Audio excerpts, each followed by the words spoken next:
Sedang jadi sorotan di Asia, Jepang pun sampai tak ketinggalan puji kekuatan timnas Indonesia. Inilah katanya. Dan informasi selanjutnya, timnas Indonesia U24 melawan kutukan era baru Asian Games. Simak selengkapnya di sini bersama saya untuk Anda.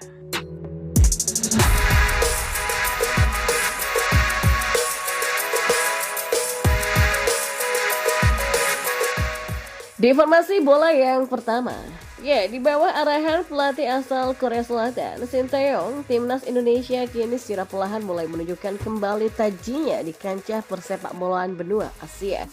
Sejak ditangani oleh Shin Tae-yong, perlahan skuad Garuda mulai menunjukkan peningkatan kualitas pada performa mereka. Tidak hanya timnas Indonesia senior, skuad Garuda muda yang ditangani langsung oleh Shin Tae-yong pun menorehkan catatan yang impresif. Terbaru, Shin Tae-yong sukses menorehkan sejarah baru dengan timnas Indonesia U23, di mana untuk pertama kalinya skuad Garuda Muda ini berhasil lolos ke Piala Asia U23. Bukan hanya itu saja, Shin Tae-yong juga menjadi pelatih pertama yang berhasil mencatatkan sejarah ketika dirinya sukses membuat timnas Indonesia U20, U23 dan senior lolos ke Piala Asia. Maka dari itulah hasil kerja keras Shin Tae-yong bersama timnas Indonesia terbukti berhasil. Kombinasi pemain muda, pemain keturunan dan para pemain lokal yang ia racik terbukti membuahkan hasil yang positif. Kini, sejumlah pemain keturunan yang dinaturalisasi menjadi bagian penting dari skuad timnas Indonesia di berbagai level. Nama seperti Jordi Amat, Mark Locke hingga Sandy Wallace terbukti menjadi pemain penting di skuad Garuda senior. Sementara itu, nama Ivar Jenner, Elkan Baggett, dan Rafael Struijk yang juga menjadi bagian penting timnas U23. Pasalnya, Shin Tae-yong sendiri tidak sembarangan menentukan pemain mana yang harus dinaturalisasi. Dengan sangat teliti, dirinya mencoba untuk melihat kualitas serta cara bermain dari para pemain keturunan Indonesia itu sebelum dinaturalisasi.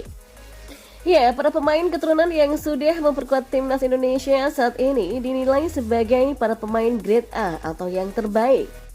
Bahkan masih ada sejumlah rumor yang mengatakan beberapa pemain keturunan Indonesia grade A lainnya tertarik untuk dinaturalisasi dan berpeluang untuk berubah kewarganegaraannya.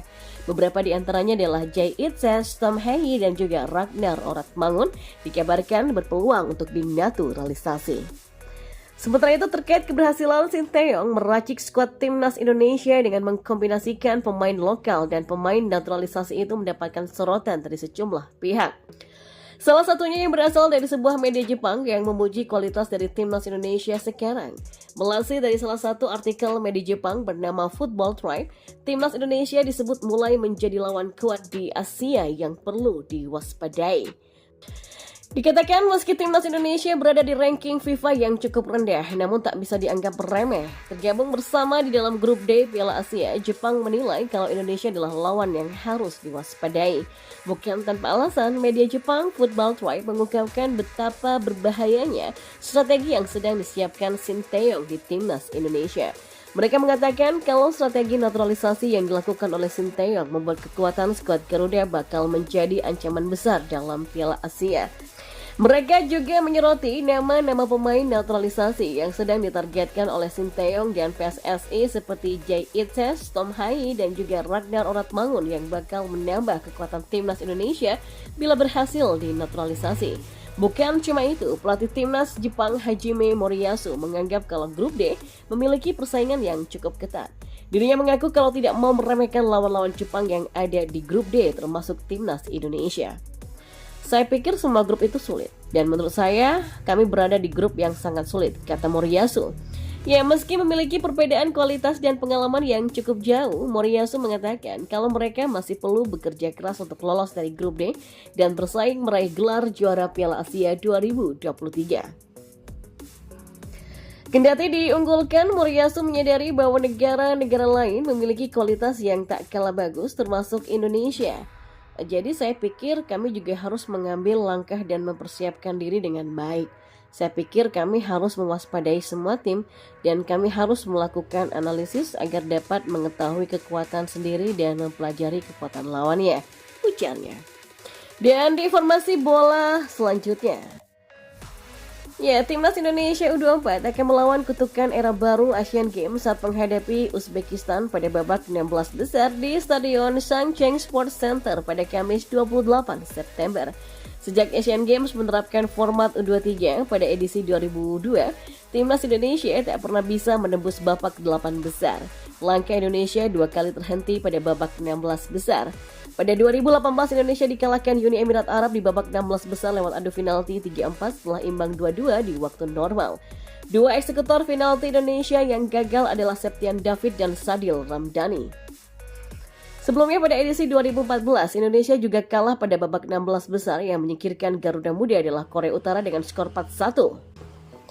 Sebelumnya pada edisi 2014, Indonesia juga kalah pada babak 16 besar yang menyingkirkan Garuda Muda adalah Korea Utara dengan skor 4-1. Gol tunggal Indonesia dicetak oleh Fandi Eko Utomo. Adapun pada edisi 2006, Indonesia tak lolos babak grup. Bergabung bersama Irak, Suriah, dan Singapura, Indonesia menjadi juru kunci grup B karena tak pernah menang dalam 3 laga.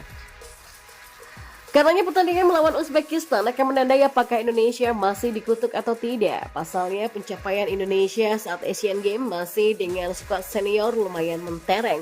Indonesia bahkan sempat meraih medali perunggu pada 1958 atau edisi ketiga Asian Games, dan terakhir kali Indonesia bisa menembus babak semifinal tercipta pada edisi 1986 di Korea Selatan. Ya, untuk bisa mematahkan kutukan tersebut, Tim Merah Putih harus melumpuhkan Uzbekistan, dan di atas kertas Uzbekistan lebih diunggulkan, tapi Rizky Ridho dan kawan-kawan berpotensi membuat sebuah kejutan. Apalagi Indonesia sudah kedatangan Ramadan Sananta. Striker 21 tahun tersebut datang menyusul ke Hangzhou setelah Indonesia lolos ke 16 besar. Sananta bisa menambah ketajaman Indonesia dan akankah Indra Syafri mematahkan kutukan era baru Asian Games? Ya, tak ada yang tidak mungkin. Indra Syafri sebelumnya mematahkan kutukan tak pernah meraih medali emas SEA Games selama 32 tahun.